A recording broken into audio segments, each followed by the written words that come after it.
fires and I'm the one that got burned. Yeah, I lit the fires and I'm the one that got burned. Hey, I got burned, baby. Damn. So hello, I'm John Kane, and I welcome you to Let's Talk Native on this Saturday, March 30th. While this program may not provide a path to spiritual enlightenment, we do attempt to promote or in some cases start a conversation. We don't do prayers and we don't do buffalo speeches. We take a tough look at our history, oppression, survival. We talk about culture and the arts and politics, and we talk about identity. We may step on a few toes along the way, but our real goal here is to bring people together by breaking down what separates us. We take on the false narratives and provide critical thinking to all that is heaped upon us. And we do it all live right here from the Cattaraugus territory of the Seneca Nation. So let's talk Native. But first, let me remind people that our audio streams live at www.letstalknative.com, and we stream video live on Facebook Live. So you can catch our video or our audio as we're doing it. Afterwards, you can catch it on our podcast. We put this audio up on every podcast platform, or all the popular podcast platforms, and we take the video and then we post it up on YouTube. So it's available on our YouTube channel, which is Let's Talk Native TV. I encourage you to subscribe to our podcast, or subscribe to our YouTube channel. And then you can catch not only the shows we do here, but we do shows in New York City. I got to tell you, we had a great event on Thursday night. I had Jeff Doreen, Gorunyawage, and Laura Kuji, who is Anishinaabe. She came in, and they performed Beatles tunes, mostly in Mohawk. A couple of other tunes they did. They and of course Laura, who is a poet, and now a published poet because her book No Rainbow is now available. She did performed some excerpts, some spoken word performance, I guess, with Jeff playing background with his guitar.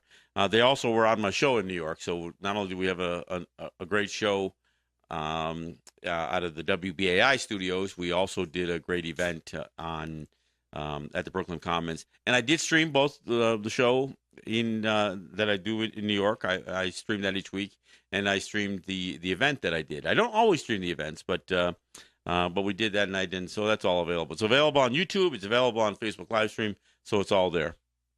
All right. Look, I know as we watch the news cycle and all of the craziness associated with who I affectionately call the moron in the White House. We know what the guy is, right? I mean, the problem is that everybody thinks that for better or worse, that everything is about one individual or a couple of individuals. On the Canadian side, it was all about Stephen Harper, and then it was all about Justin Trudeau. On the American side, it was all about Barack Obama. It was all about Donald Trump. But the fact of the matter is, these guys are I won't even just call them just puppets, because I'm not saying they don't have influence and they don't wield some power, but they only wield power within the power dynamic that is still, and in no small way, controlled by white people. And it doesn't matter if Barack Obama was black. I mean, and then it doesn't matter if it's right or left, if it's conservative or liberal. The system is really, really screwed up. And when I say the system, I mean systems. All over the world. I mean, and part of it is born out of this legacy of racism that is embedded in religion. It's embedded in cultures that go back, and it's not even just racism. It's male domination. It's all of that stuff. So I mean, it's people have to realize that who you vote for in a general election, or your participation in that general election, that in of itself isn't going to change much. I mean, it changes the faces. It changes the who signs the crap that they put into law. That's all. But they're still putting it into law. I mean, let me give you some numbers. 70% of the adult population of the United States is white. 70%. In Canada, it's even higher. It's like 73%. And I think that's low. I think it's probably higher than that. But that's just data that I've pulled off of the Pew Research Center and some other places. Um, so when you break that down, in the U.S., for instance, black people only represent about 12% of the population. Uh, those who identify as Hispanic, meaning they aren't identified as black or white with speaking Spanish. I mean, just if they're not identified by another race, those who identify as Hispanic, they're only about 11 or 12%, and an Asian is about 4%. The rest of us aren't even a big enough number to even probably hold on to a percentage point. So 70% of the population is white.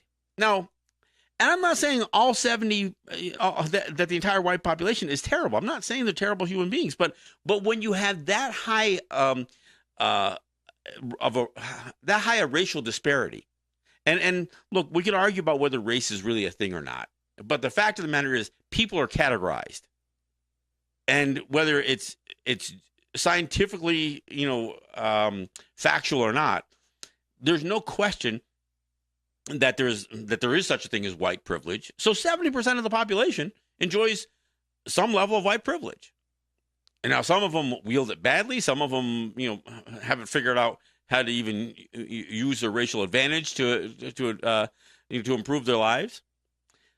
But you figure out of that. Well, and let me back it up a little farther. So when you look at the electorate, for instance, only about between 50 and 60% of the people vote. So it's not even an overwhelming majority of people who even vote. I will say white people vote at a higher rate than people of color. So not only do white people represent a huge majority in terms of 70%, but they also vote at a higher rate. So when you look at who actually votes, the overwhelming majority of who votes are white.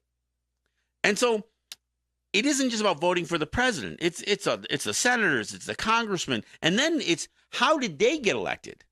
So everyone who runs, and this gets back to the idea of Native people running for elections, because I keep hearing this all the time. Oh, why don't we have a Native party? Why in the U.S. or Canada? Why don't we have more Umwe running for office? And why don't we have this one? Well, look, 2 Native women got elected into Congress this past election in the U.S.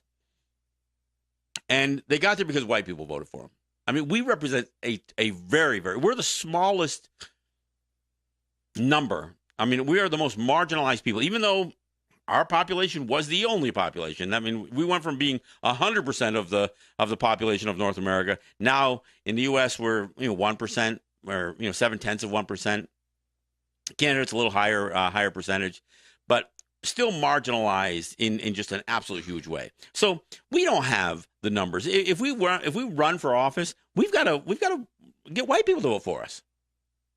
I mean, that's just the bottom line. I mean, look, I got some grief because I acknowledged, I pointed out that Paulette Jordan, who was running a hugely uphill battle in trying to run for the governor of Idaho. I mean, she's a woman, and she was in a very male dominant state.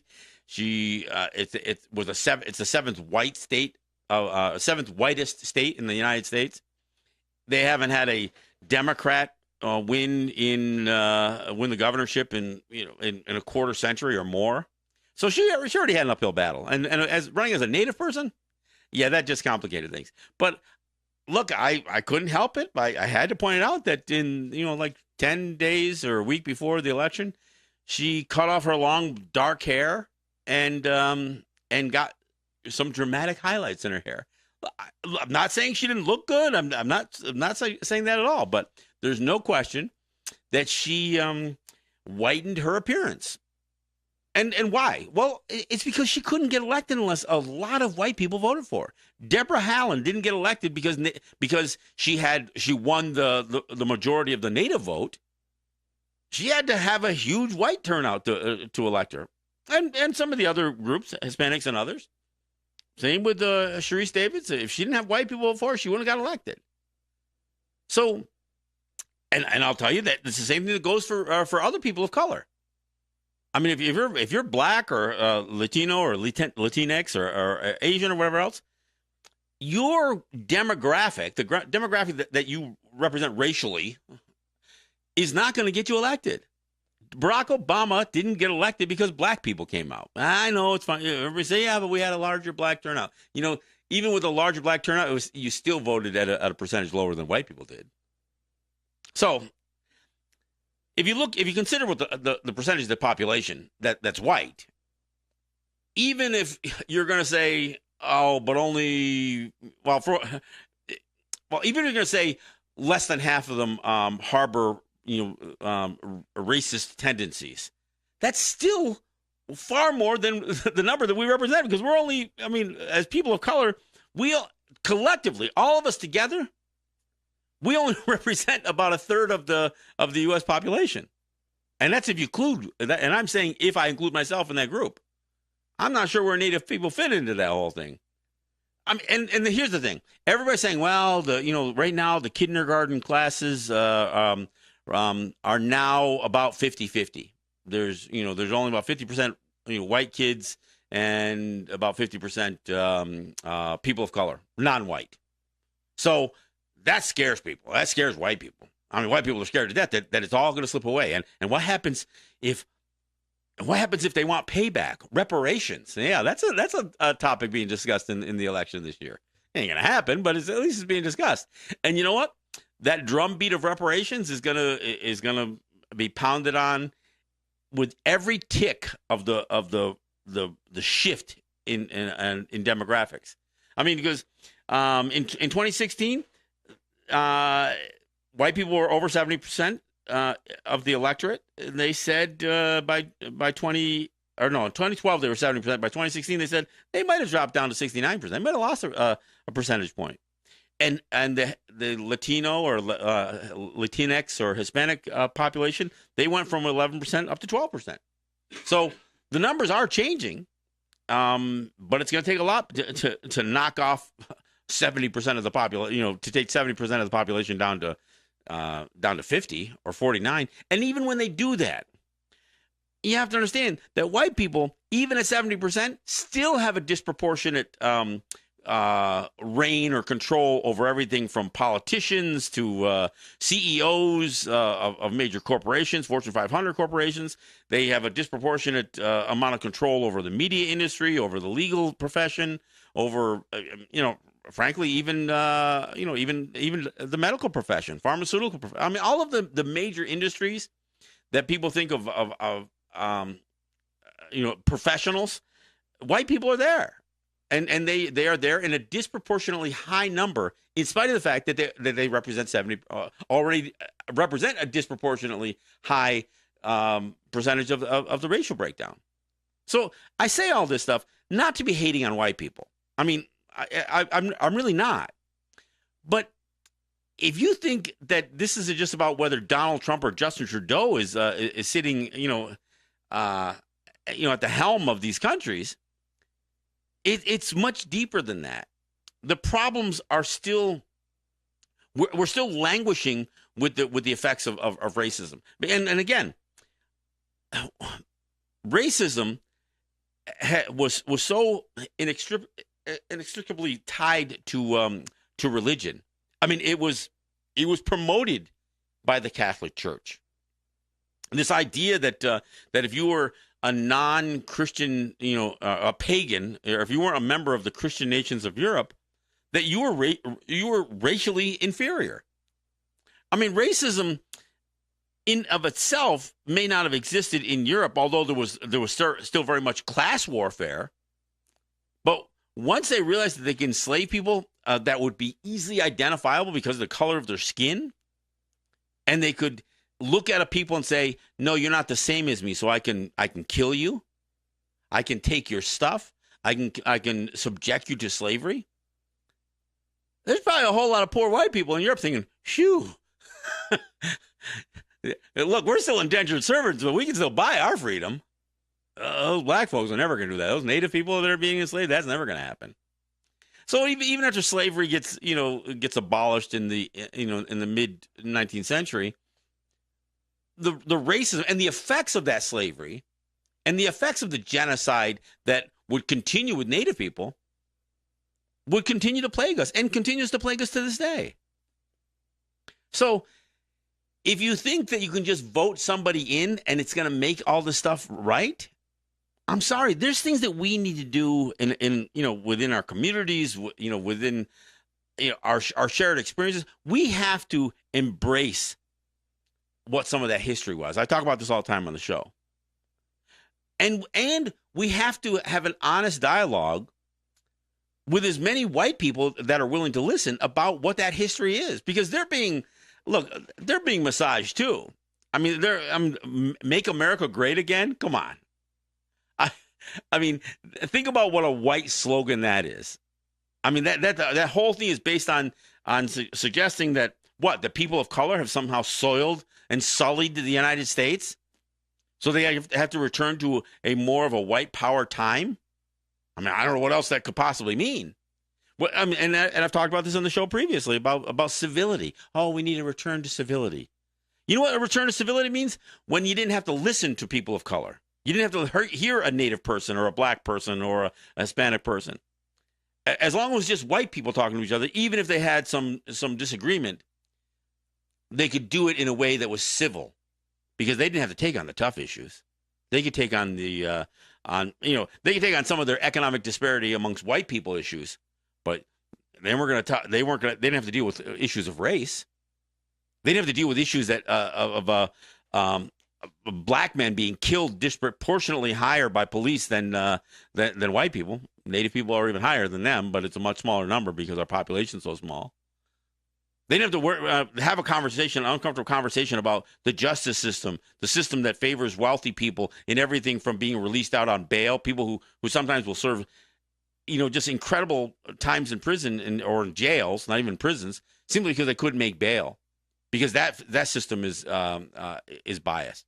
The war on drugs and how that disproportionately locked up more people of color, while white people who smoked weed, did coke, and methamphetamines and all that stuff oftentimes at a higher rate in some places. Yeah, the classier drugs. Trust me, it was white people tooting that stuff up their nose at a higher rate than black people were.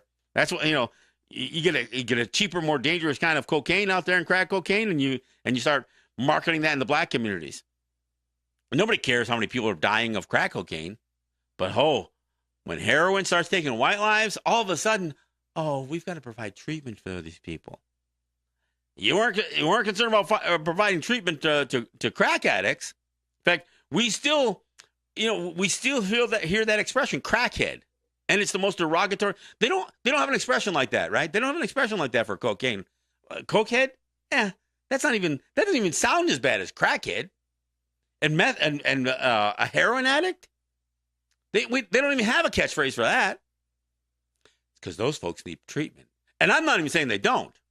I'm not saying they don't need treatment. But when you have an intentional marketing of a drug culture because of who's benefiting from it, I mean, look, we can play the game and pretend that it's all about organized crime, but we know better than that. We know what took place with Iran-Contra, and we know what took place with what's it, Webb? What's Webb's first name? Gary Webb. Gary Webb, his reporting on the crack cocaine epidemic, and now now all of a sudden they're going to attribute heroin, which is now a white boy problem, right, to doctors and their over prescribing of opiates. I mean, it's again, if you don't have to have the conversation about race as it relates to this stuff, it's easier to address these things. See, when some of that stuff starts affecting white people, they'll actually take action. But when it's really only black people or people of color, as long as it's native people who are imprisoned at a higher rate than anybody else, or black people imprisoned at a higher rate, or Latinos imprisoned at a higher rate, that's okay. But when all of a sudden the heroin epidemic starts taking, you start realizing you got white people who had to be Narcaned, 4 or 5 times. I mean, again, that's just one example. But again, I want to get back to, just because the population is 70% white doesn't mean that it has to be racist. But the fact is that it is. And again, how everything is skewed is because, again, I'll give up just a brief overview. Racism is not the same thing as racial bias. And I think racial bias is wrong. I think it's wrong for people to just hate somebody because they have a perception of being a different race, whether it's their skin color or, straightness of hair, bluish, blue or brownness of eyes, whatever it is, or nations of origin or whatever else. I think to hate somebody for that and to not like somebody simply because of that. Now, I understand the idea of being wary or being trustful. I get that. I mean, if you're a Native person, you were raised with this whole idea: never trust a white man. That's what you're told. That's what we're taught. Now, it doesn't mean you got to hate them. Just don't trust them. Why? Because they've been screwing us for 5 centuries. That's why. I mean, so, and you could see it time and time again. I mean, again, look at the circumstances the Seneca Nation's involved in. They negotiate a gaming compact in good faith, supposedly, good faith, where they get screwed in this whole notion of what is revenue, about how to create revenue sharing. New York State doesn't concede a damn thing, but says, well, we're gonna give you an exclusivity zone. We're gonna allow you to do class 3 gaming, slot machines in a 15-county area, and nobody else we're gonna allow to come to do it to compete against you. Can we just face the reality here? Nobody else could have done slot machines anyway, because it was illegal in New York State. The only people who could do slot machines were us. We're the only ones who could do it. So they didn't concede something. They didn't say, well, we're going to stop our people from doing it and provide you with an exclusive right to do it. No, they didn't stop their people from doing anything. In fact, New York State, to the extent that they could compete against the Seneca Nations by pushing the envelope on Class 2 games, they had slot machines. They just said, oh, yeah, but they're technically not quite slot machines. We're telling everybody they're slot machines. We put it up on the billboards on the thruway that we have slot parlors and that our racetracks are casinos. But technically, we're not really casinos. We're racetracks that have electronic games there. But they look like slot machines, so we're calling them slot machines until the Seneca say, well, we're not going to pay you anymore. So, I mean, this was negotiated in good faith. This is why we're supposed to trust these people. And then they negotiate this compact that says we're only going to pay through 14 years. And they put 2 white guys on an arbitration panel and say, yeah, it does only say 14 years. But you know what? You paid for those 14 years. So we're going to assume that you were supposed to keep paying. It doesn't say it in the compact. So 2 white guys. So again, when somebody says never trust a white man, well, sorry, but we got white men that get put in positions of power over and over and over again who prove to us, don't trust them. Don't trust them. Don't trust us white men because we're going to screw you. And that's the way it works, right? Now, that's not to say that every white man is going to screw us. But the ones in power do. And it doesn't matter if they're Andrew Cuomo sitting as a Democrat or if it's Donald Trump sitting as a president. It doesn't matter if it's Paul Deister sitting as a mayor of Niagara Falls or if it's some other Republican. Doesn't really matter. Again, I said it before, racism is not a right thing, it's a white thing. And that's why you can get such racist remarks out of guys like Paul Deister. Well, Paul Deister, he compares. Look, if this is a racist, I don't know what it is. And maybe it's just because I'm not oversensitive to it, but I pay attention. But when Paul Deister stands up at a 9/11 commemoration event and he wants to compare the first responders who went into 9/11, many of them, many who died by going into those buildings, those burning buildings. He wants to compare those police officers and those firefighters who went into 9/11 to the 7th Cavalry, the U.S. cavalry of the 19th century, the ones who murdered and committed genocide and massacres against Native people. So you're going to compare people who went in to save lives with people who went they place themselves in harm's way going into Native territories, but they place themselves in harm's way to kill people, not to save people. I mean, I was outraged by that. I went up and spoke at the Niagara Falls City Council and said, you guys should condemn this. Of course, you know what? Neither the Republicans or the Democrats on the city council would condemn or say, no, look, we want separation. Not only do we want to hold the mayor accountable for his racist remarks. No, they didn't. They just sat there and they put their heads down.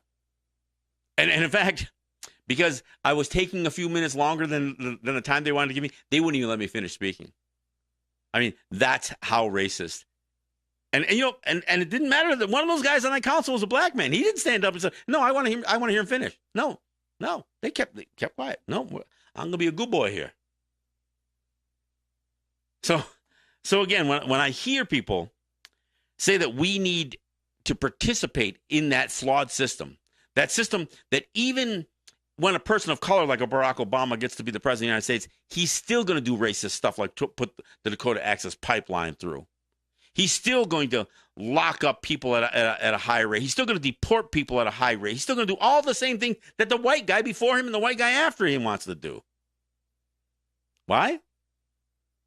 Because 70% of the U.S. population is white, and racism is not just about. In fact, you don't have to hate somebody of a different color to be racist. You just have to view them as somewhat below you, beneath you, and that you have a privilege that they don't have, and that you have the system that's going to protect, that's going to make sure that white people stay in power. Because I guarantee, 20 years down the line, 30 years, however long it takes for the white population of the U.S. or Canada to drop below that 50%, population mark, white people are still going to be in control. Just like apartheid South Africa, just like Brazil. I mean, Brazil, it's a disproportionate number of white people who are in control. And what the hell do you think's happened in Venezuela? It's about white power down there too. Juan Guaido, yeah, he might look a little brown compared to the lily white Americans, but compared to Venezuelans, trust me, he's with the white crowd, not the right crowd, the white crowd. Hey, we're at the bottom of the hour. We'll take a break. When we come back, we'll go a little bit more on this one. I'm not done with this one yet. This is John Kane. This is Let's Talk Native. We're right back after this.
Riches under the ground.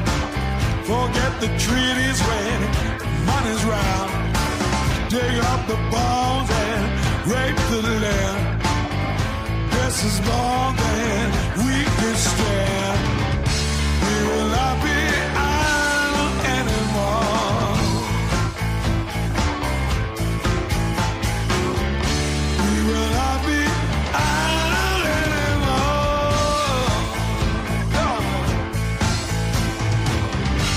The time has come to make things right. We won't go away, not without a fight. say it's time to let it go. But this is our land. We won't be idle anymore.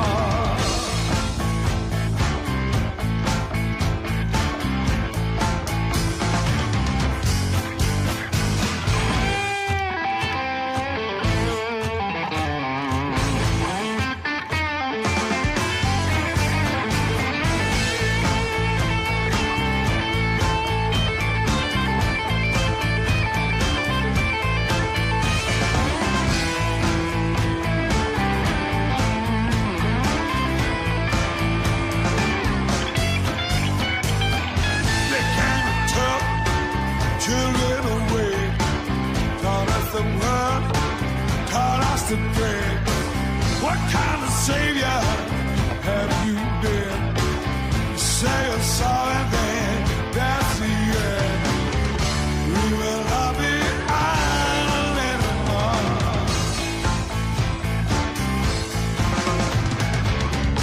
We will not be idle anymore.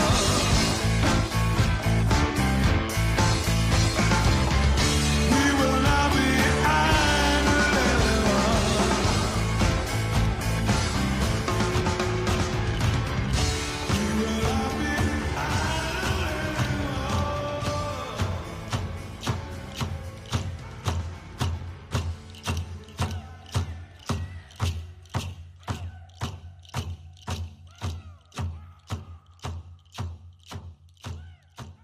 Hey, I want to thank our sponsors. Let's Talk Native is sponsored by Ross and Holly John and the RJE family of businesses, Eric White and ERW Enterprises, and a few others who, some that contribute on a regular basis, and some here and there when they can, and we appreciate it all. So whether you can make a contribution every week or every month or every 6 months, it all helps. Or if you're somebody who just look, maybe you won squares at a at a ball game or something like that, and you hit a little bit of money. You won at bingo, and you want to make a donation. Look, it all helps. It helps us do what we do here. Helps us keep our equipment updated. Keeps our all the services that we have to subscribe to do this paid up, and we certainly appreciate it. I also want to thank those of you who share the shows, whether you share our Facebook live stream or our podcasts or our YouTube videos. And I also want to thank those of you who allow us to share our Facebook live stream on your group pages, because we do share them on, somewhere between 50 and 70 group pages. And, look, I know that we can sometimes overpopulate and be a little overbearing on a group page. So the fact that so many of you let us do that is, that's just phenomenal. It allows us to, to have a conversation that you may not be having other places. And, and I think that that's important. Look, in fact, I got a comment while we're on it. And I want to clarify. I'm not saying that all white people are racist, but think about the population again. If 70% of the U.S. population, if 70% are white, even if you're going to say, try to be really, really kind and say, yeah, but they're not all racist. Yeah, but what percentage of white people are racist? Is it 50? Maybe that might be high. Is it 30, 20, 10, 5? Well, I'll tell you one thing. Whatever that percentage is, it's still a number of people that far outnumber Native people. And the likelihood is it's a number that probably far outnumbers Black people or Latino people or Asians. I mean, think about it. 70% of the population was white. If you said 10% of white people are racist, that's still a large number. That's still a lot of people.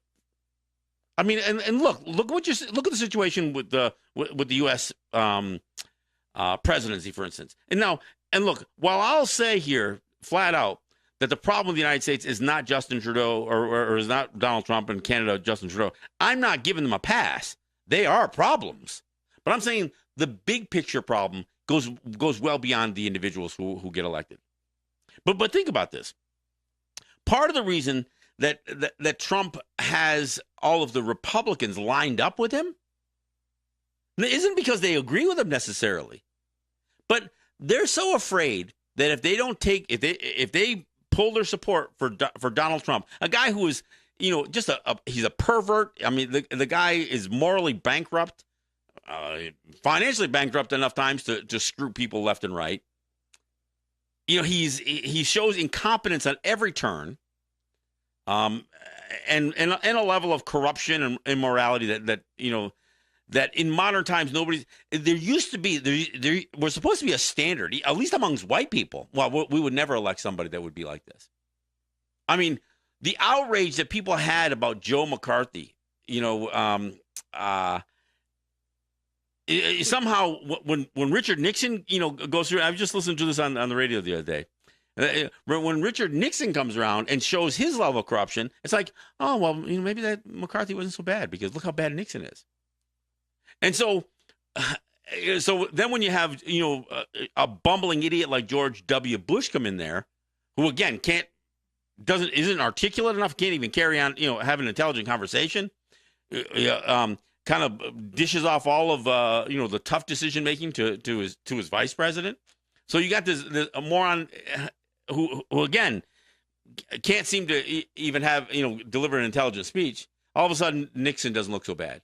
So now you've got Donald Trump in there, and so none of the past guys that you would have condemned, not only would you have impeached or like with Nixon, but none of those guys in the past seem nearly as bad as the moron who's in there now.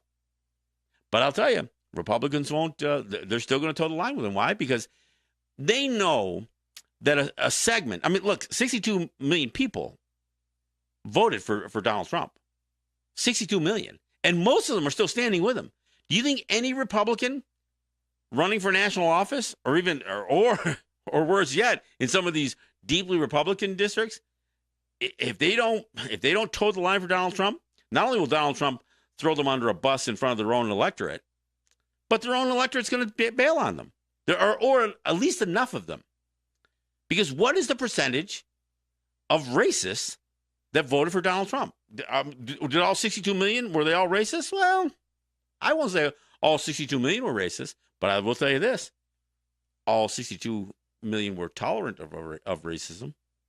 All 62 million were able to look the other way, even as they claim to be evangelical right. They could look the other way on a guy who cheated on 3 wives, cheated with porn stars and Playboy bunnies and all kinds of other stuff. A guy who could say the most lewd things possible, and they could all ignore it. Say, well, yeah, that's just locker room talk.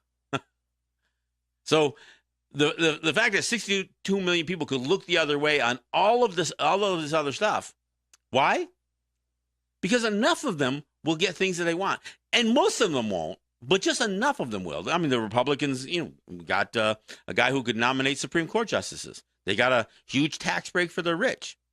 They could get all excited about building a wall, a racist wall across the Mexican border.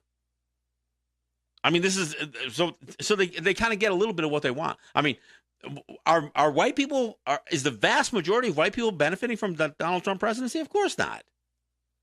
I mean, the vast majority of white people are among the 99% that are impoverished, that only can look up to the 1%, which are predominantly white, and think, well, they're white like me. So I want to be clear. I'm not saying that all white people are racist.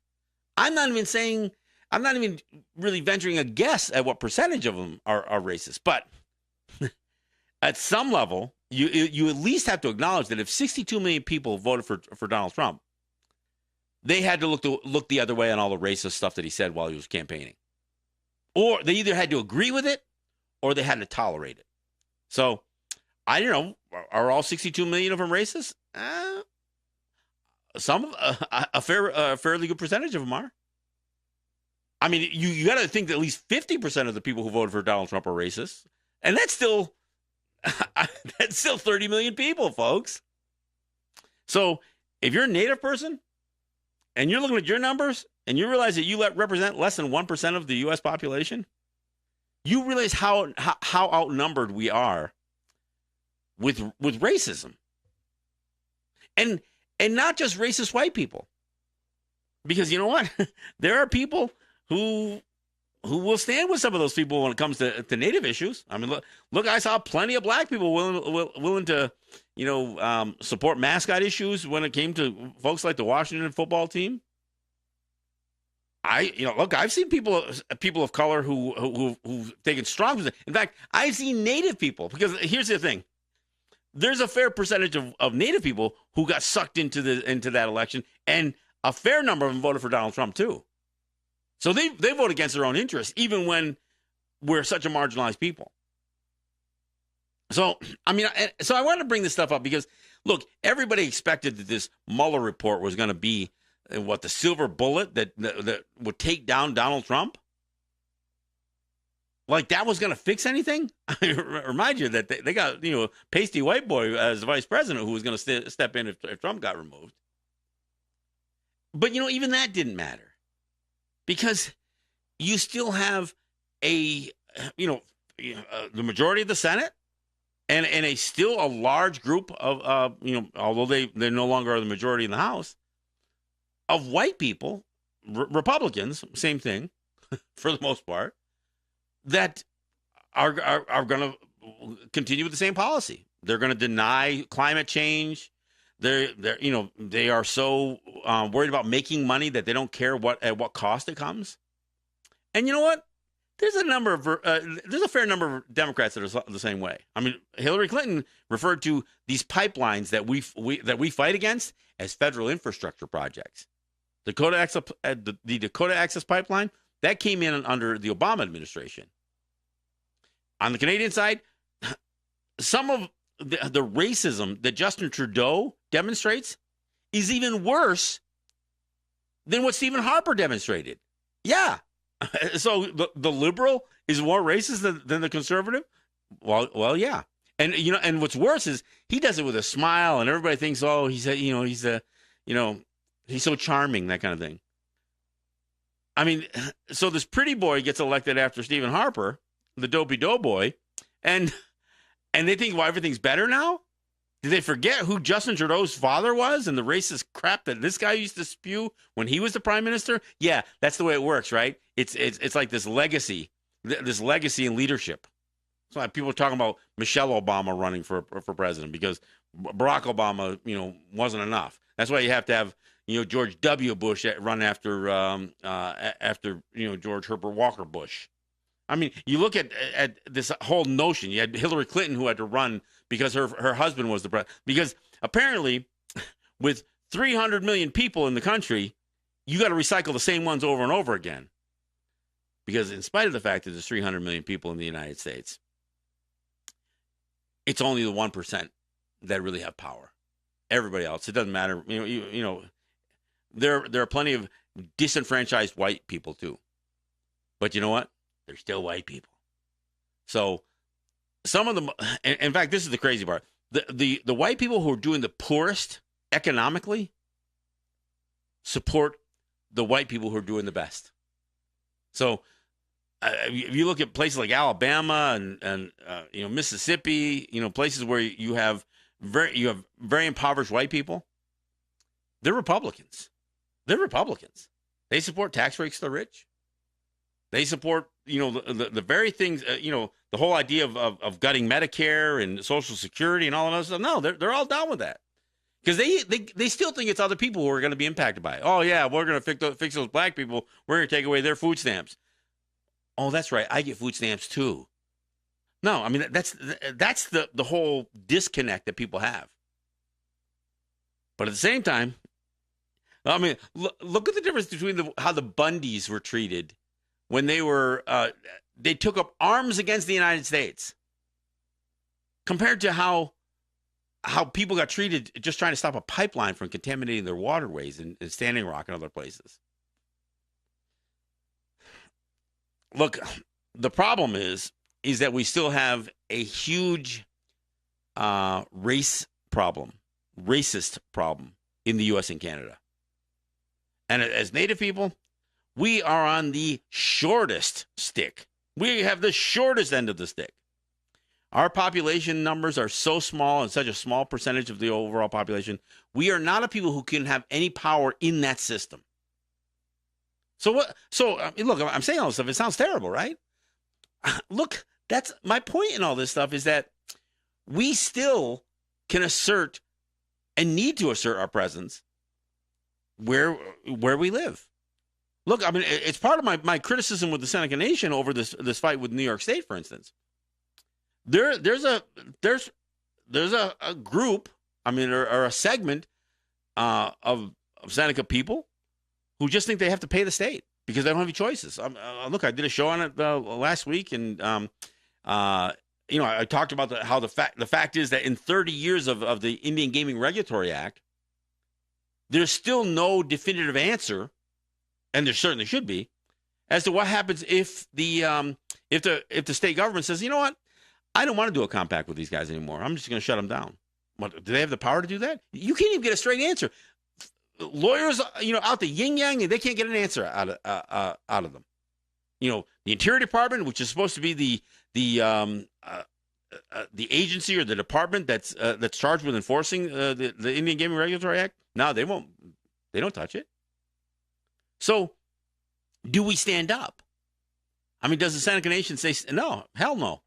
We're not going to pay the New York State another $1 billion. We're going to fight this thing, and they may. I mean, and there are many of us that hope they do it, and you know what? They're not just many of us who that hope they do because of principle. There are people who have a lot at stake with this. There are native territories all over the U.S. that hope that the Seneca Nation can can look. There doesn't seem to be a line in the sand. There's an assumption, and when I say there's an assumption, let me be clear.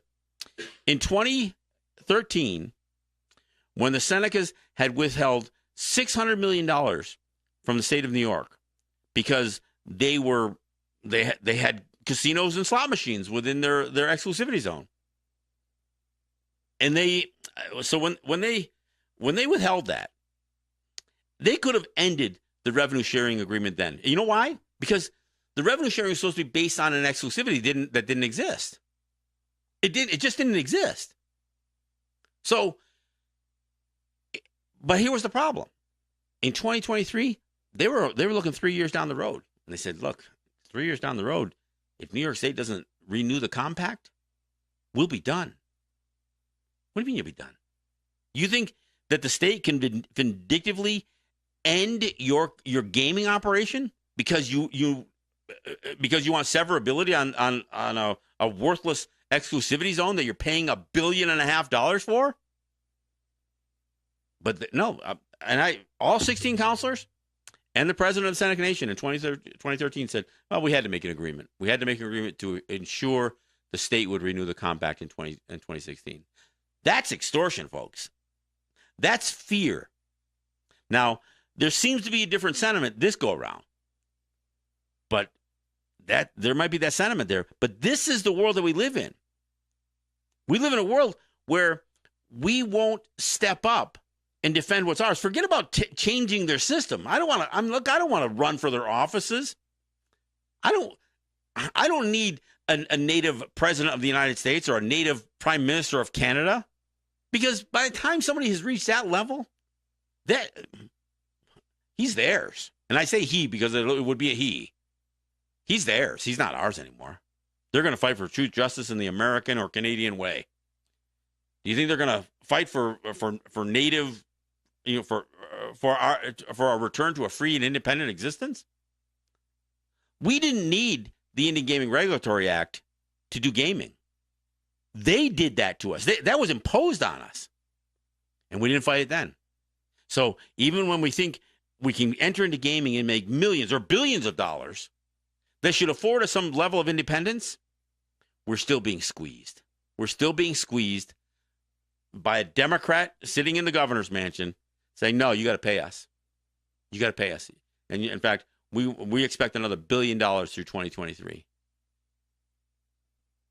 So this is where we end up here, folks. While some people are saying, well, we need to get out and vote. For who? You think you're going to vote for somebody else to replace Andrew Cuomo that was going to have a different view? That wasn't going to happen. I mean, you think having a different white guy sitting in the governor's mansion was going to make a difference? Do you think it really matters whether it's the Democrats that control the state legislature or whether it's the Democrats that control the Congress of the United States or a Democrat sitting in the White House? No, it doesn't. But we have to fight, and I don't mean fight in the court systems. I mean, part of it is, look, 70% of the adult population is white. We've got to educate enough of them. So even if 20% of them are overt racists, then we've got to appeal to the rest. We've got to appeal to them. We got to say, look, this is what's fair. Look, call it out for what it is. Unless you are still fighting for your white privilege, then you have to acknowledge what is just and what is equitable. And I'm not talking about a politician in this case. I'm talking about your friends and your neighbors. And not just because they vote. But look, I heard, this is what I heard about this whole thing with the Mueller investigation. Well, that's why you should never try to prosecute somebody in the court of public opinion. Well, I got to tell you, from a Native perspective, the court of public opinion is the closest thing that we have to fairness, but only if we participate. Only if we're out there telling our story. Only if we're trying to influence people. The reason I do this show is to educate our people so our people can have conversations with their people. Look, I know there's not Native people listening to the show, and I'm glad that gives me an opportunity to talk directly to them. But in general, I mean, some of the most empowering conversations I get is guys like Matt Hill, who not only listens to the show, but obviously was a part of the show for many years. When he feels that he's gained enough, not just from my conversations, but Paul Delarone and Loran Thompson and other people that have been a part of this, Francis Booth, so many people have been a part of the show, Ed Schindler, that Matt feels much more empowered to have conversations on a construction site when he's working. He can talk about any of this stuff now. And the more of us that can, the more of us that understand how racism shows its head, not just battling over mascots, but there too. But we see it all the time. It shows itself sometimes in very subtle ways. I don't want to throw people under a bus, necessarily, but look, as Native people, Native parents here in a little town like Gowanda, New York, which, and our kids go to school in Gowanda, they go to school in Silver Creek, or they go to school in Lakeshore off of the Cattaraugus Territory of Seneca Nation. Our kids experience racism on a fairly regular basis. And you know what? Maybe we try to teach our kids to just let it roll off. But see, that's the mistake. I think our kids have to recognize it. I'm not saying they got to respond to it each time. I think we as parents need to respond to it. But we need to recognize it. We need to recognize it. So whether it's a comment about playing res ball or sailor ball, whether it's battling about whether we can wear a eagle feather on a cap at graduation, or whether it's not being overly scrutinized because you don't want to stand and pledge to the flag, or stand and take your hat off for the national anthem. Whatever the case may be, it sometimes it's very, very subtle. Sometimes it's not so subtle. Our kids are being indoctrinated, and to indoctrinate a Native child means you strip away their culture at the same time. This isn't just about experience. This isn't about just demonstrating, the American culture and the American curriculum. It's about pushing ours away. So whether it's being taught about, happy little pilgrims and happy little Indians, or whether it's, Columbus, or whether it's the purchase of the Louisiana Purchase, or Hawaii, or Alaska, if you're not going to tell the truth about any of that stuff, then you are creating an atmosphere where there's still going to be racial disparity. The only way to do away with some of that stuff is to be truthful and to be honest. Not only to be honest about what you are willing to learn, but what you're willing to teach. And of course, for us, look, I know this gets, it pains me to even say it. I'm not saying that we've got to return to a lifestyle of 200, 300, or 500 years ago. I'm not saying that. We were advancing as a people just like white people were advancing at the same time. We weren't going in the same direction necessarily until a clash of cultures, then male dominance and and religion and all that other stuff becomes imposed on us. But we would have advanced nonetheless. So I'm not saying that we got to go back 400 or 500 years, but we need to think about who we are and what our identity is and bring forward some of that. So I saw somebody post the other day. It says, and I don't even remember. I guess it was Aquasauce, and they were saying that for the first time, there's going to be a court that operates, completely by native rules, and it's going to be, ruled and I guess orchestrated or whatever. And I'm thinking, well, how is that? If it's a band council authorized court, how is it going to be independent from Canada? And whose laws are they going to enforce? So so we get lulled into this false sense of empowerment. Even when they use words like self-governance. Yeah, self-governance within our governmental structure, though. We can take some of this stuff back. We can solve problems ourselves. We don't necessarily have to be subservient to the state and the federal government. And when we have an opportunity to stand up like the Senecas do right now with New York State over this gaming issue, it's not just about saving money, although $1 billion is a lot of money to save.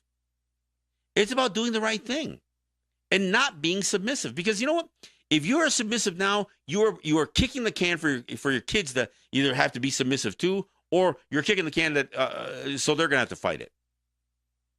And damn it, if we're not powerful enough to fight it now, then let's be honest there too. Let's say to our kids, this is wrong. We shouldn't have to pay them, but we're afraid. And we're going to do everything we can to give you the courage so you can fight where we won't, where you'll stand up and rise where we didn't. Let's be honest. Or let's stand up and fight now. All right. Well, again, it wasn't my intent. I'm not trying to throw all white people under a bus, but the numbers don't lie, folks. And that's why I think we have to be cognizant. We as Native people, but see, even people of color, we have to be honest about what those numbers really mean. It isn't just enough to go out and vote, folks. We have to take active measures in the way we live to affect change. I'm not going to tell you your vote's meaningless. Well, yeah, I will. I will tell you your vote's meaningless. But I don't want to say it just to put down that, I'm not saying don't vote. But if that's all you do, then you're no help. Then you're no help. You're better off just staying home and offering thoughts and prayers. So there you have it. All right, folks. Hey, we'll be back here on Tuesday, and we'll dig up some more dirt and talk about something else on Tuesday. This is John Kane. This is Let's Talk Native. Yahweh.